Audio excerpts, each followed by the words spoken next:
Welcome to my channel biology by Dinesh Kumar Patel.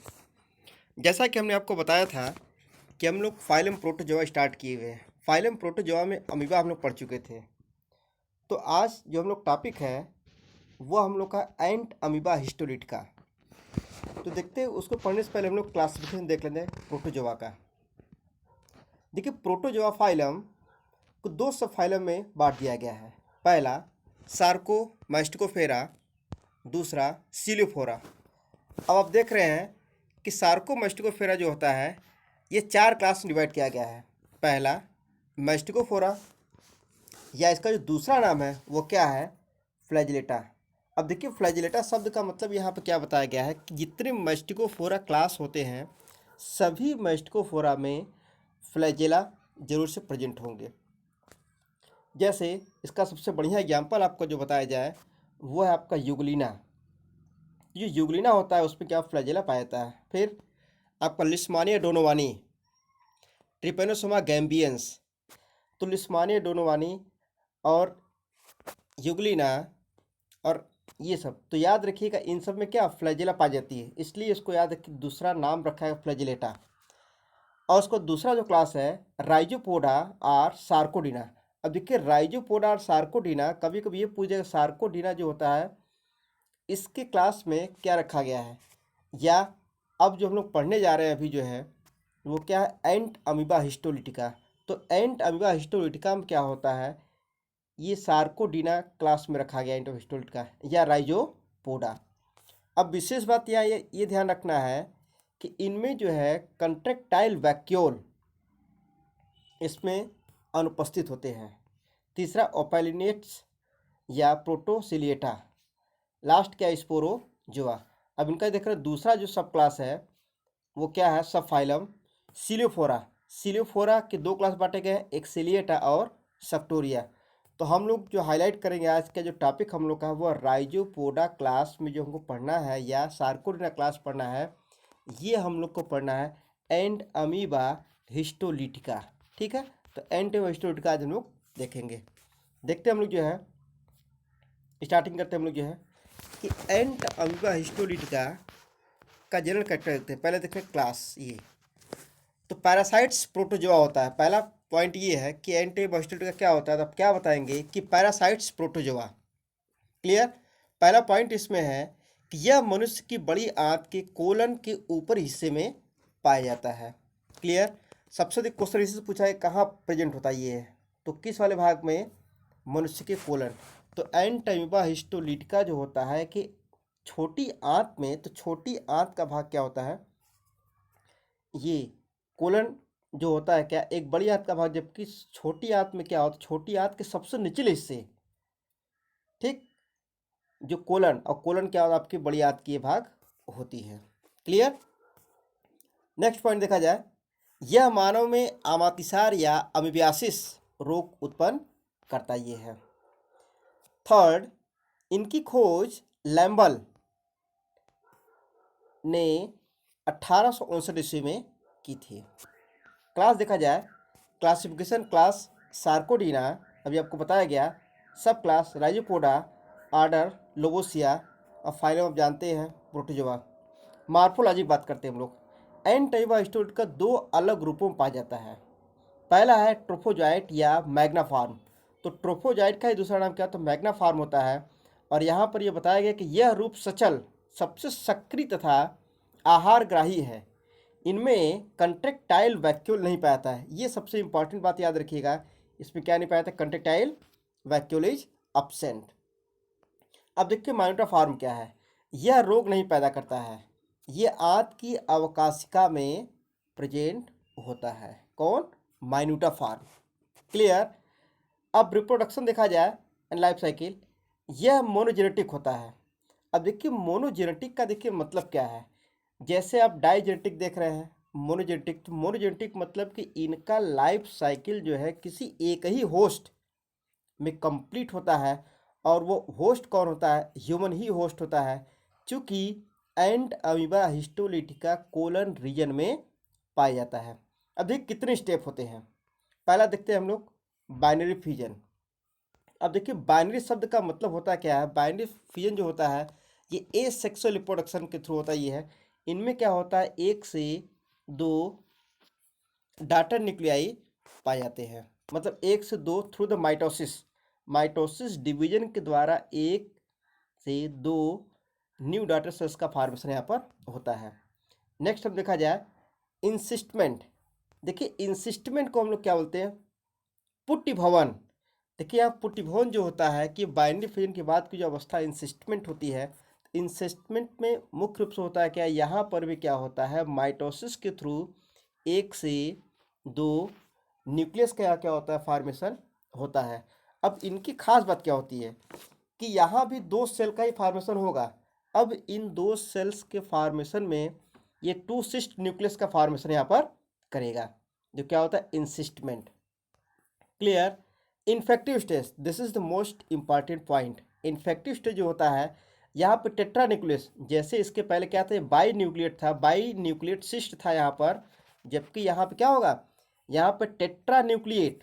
तो tetra nucleate stage जो होती है, यही क्या होती है, ये मल के साथ मनुष्य के शरीर में, शरीर से बाहर निकलते हैं। अब बाहर आने के बाद 10 से 12 दिन ये जीवित होते हैं। ठीक है। अब देखिए नेक्स्ट स्टेज क्या है, जो चौथा, नए परपोषी में पारगमन। अब देखिए नए परपोषी में जो पारगमन होता है, ध्यान रखिएगा कि जैसे एक ह्यूमन से दूसरे ह्यूमन में जब जैसे ट्रांसफ़र करेगा, तो ट्रांसफ़र करने के लिए जो एजेंसी होता है, मतलब किसके द्वारा, तो याद रखिएगा ये जो है, यह मुख्य रूप से मक्खी के द्वारा। मक्खी के द्वारा शिष्ट क्या होता है कि एक ग्रसित व्यक्ति से किसी दूसरे स्वस्थ मनुष्य में क्या होती है, यहाँ पर जाती है, तो इसे बोलते हैं नए परपोषी में पारगमन। क्लियर। नेक्स्ट हम क्या देखते हैं, इन लिखा है, सॉरी यहाँ पे इनसिस्टमेंट यहाँ लिखा है, ये इनसिस्टमेंट ना होके इग्ज सिस्टमेंट। ठीक।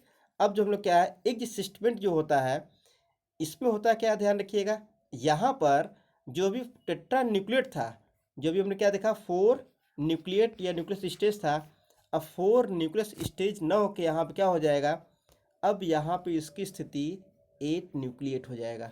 ठीक।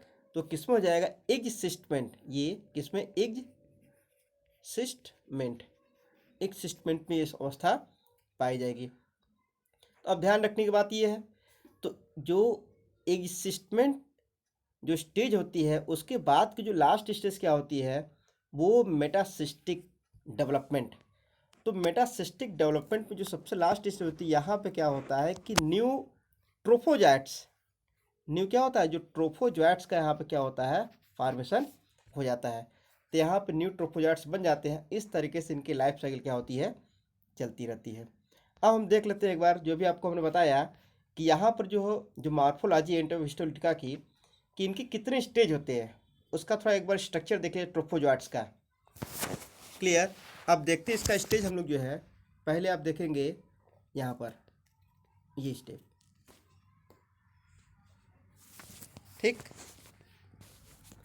यहाँ आपको क्या दिखाई दे रहा है, ये आपका स्ट्रक्चर, जहाँ पर एक इंजेस्टेड बैक्टीरिया, फिर उसके बाद आप क्या देख रहे हो, न्यूक्लियस, यहाँ आप क्या देख रहे हो, ये this is the nucleus, food vacuole, फिर इंजेस्टेड बैक्टीरिया। ठीक। उसके बाद आप क्या देख रहे हो, यहाँ पर जो इंजेस्टेड रेड ब्लड सेल्स, फिर उसके बाद सीरोपोडियम, न्यूक्लियस, इंडोप्लाज्म, एक्टोप्लाज्म और प्लाज्मा लेमा। ये देखिए स्ट्रक्चर जो आपको दिखाया गया यहाँ पर जो है, इस स्ट्रक्चर की खास बात ये होती है, ये टोटल स्ट्रक्चर देख रहे हैं कि इसमें कंट्रेक्टाइल वैक्यूल क्या होते हैं, अब्सेंट होते हैं। जो सबसे बाहर क्लियर आपको जो दिखाया गया है, यही आपका क्या है, ये प्लाज्मा लेमा है। उसके बाद जो व्हाइट कलर जो आपको दिखा, जो पेरीफेरी जो होता है, ये क्या होता है, एक्टो, और अंदर के सरफेस क्या बताया गया है, इंडो प्लाज्म बताया गया है। और सबसे सेंटर पार्ट क्या होता है, this is the nucleus. Next अगर देखा जाए, इनमें जो सिस्ट वॉल का फॉर्मेशन होता है, तो देखिए इसके 2 स्टेज, पहला जो आपका जो है ये ट्रॉफिक स्टेज, पहला स्टेज क्या आपका ये ट्रॉफिक स्टेज है। फिर आपका जो देख रहे हैं दूसरा स्टेज आप क्या देख रहे हो, यह माइन्यूटा फॉर्म होता है। ठीक। अब यहाँ पर जो माइन्यूटा फॉर्म है, तो माइन्यूटा फॉर्म जो स्ट्रक्चर आप देख लिए, उसके बाद देखिए जो थर्ड जो स्टेप आपका है, वो क्या है, एनाफेज सिस्टिक स्टेज। इसमें देखिए आप क्या देख रहे हैं, सिस्ट वॉल, देखिए सिस्ट वाल बनने का मतलब क्या होता है, ये अनफेवरेबल कंडीशन में भी सिस्ट वाल का फॉर्मेशन होता है। इनमें भी क्या है, एक बड़ी न्यूक्लियस दिखाई दे रही है, ये क्रोमेटाइड बॉडी, फिर ग्लाइकोजन वैक्यूल। ये इतने स्टेप या इनका स्ट्रक्चर जो मॉर्फोलॉजी होता है, ये एंटीबॉडी का क्या होता है, मॉर्फोलॉजी होता है। अब आगे हम देख लेंगे इनका, देखिए रोगजनक, ठीक, पैथोजेनिक स्टेज। तो आमातिसार जो होता है, मतलब इनसे जो रोग उत्पन्न होते हैं मुख्य रूप से, अभी हमने आपको पहली बार बताया, तो ये आमातिसार, देखिए आमातिसार नाम रखने का मतलब क्या है, अमीबियासिस।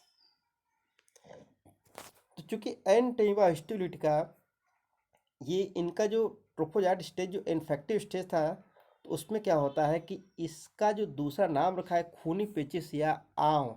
आंव टर्म आपने सुना होगा, अक्सर बच्चों को हो जाता है, क्योंकि जो डस्ट पार्टिकल या मक्खियों के द्वारा जो भोजन में क्या होते हैं, सिस्ट यहाँ पहुँच जाते हैं, और उसको खा लेने से क्या होता है, कुछ दिनों बाद यह रोग हमको उत्पन्न हो जाता है। अब देख रहे हो कि आमातिसार खूनी पेचिस या आंव होता है। ट्रोफोजोइट से हिस्टोलाइसिन, ये देखिए इंपॉर्टेंट पॉइंट, हिस्टोलाइसिन प्रकार का एंजाइम उत्कोथा कोशिकाओं को नष्ट करता है। मतलब ये क्या करता है, क्षय, ये ऊतक क्षय कर देता है, ठीक। तो इसको क्या लें, नेक्रोसिस, ठीक। अब देखते हैं डायग्नोस्टिक या डायग्नोसिस, देखेंगे रोग निदान क्या होता है इसका, कैसे पहचानेंगे कि इन व्यक्ति या इन बच्चे को क्या होता है कि अमीबियासिस रोग हो चुका है। मल में सफ़ेद पत्थर जैसे, ये देखिए इंपॉर्टेंट पॉइंट है, चारकोट लिडेन, चारकोट लिडेन जो होता है क्रिस्टल की, ठीक, क्रिस्टल की उपस्थिति इस बात का निश्चय करती है कि रोगी के शरीर में एंट अमीबा हिस्टोलिटिका है। उपचार देखिए, अब देखिए अस्थायी रूप से जो उपचार छुटकारा पाना है, तो एक एमेटीन जो क्या होता है, एक एल्कलाइड्स जो प्रभावकारी होता है। दूसरा कुछ एंटीबायोटिक्स दवाएं जैसे टेरामाइसिन, एरिथ्रोसाइनिन, ओरोमाइसिन, ठीक। और उसके बाद क्लोरोक्विन, क्या होता है उसके बाद, क्लोरोक्विन होता है ये, ठीक है। ये क्लोरोक्विन क्या होता है, ये दवाएं। ये सब क्या कभी कभी कंपटीशन नहीं पूछ जाएगा कि मतलब इनके उपचार के लिए कौन कौन सी दवा उपयोग में आती है। नेक्स्ट है एंट अमीबा हिस्टोलिटिका की पुटिकाओं को मक्खी फैलाती है। अभी आपको बताया कि मतलब जो एक दूसरे से, एक स्वस्थ मतलब ग्रसित व्यक्ति से दूसरे में कैसे आती है, मक्खियों के द्वारा ही ये ट्रांसफ़र होती है। तो इस तरह हम लोग क्या देखें कि एंट अमीबा हिस्टोलिटिका का जो लाइफ साइकिल या इसका मेन स्ट्रक्चर हम लोग देख लिए। अब हमको जो अगले वीडियो में केवल सिर्फ और सिर्फ एंट अमीबा हिस्टोलिटिका का ही हम लोग क्या करेंगे, केवल क्वेश्चन सॉल्व करेंगे। धन्यवाद।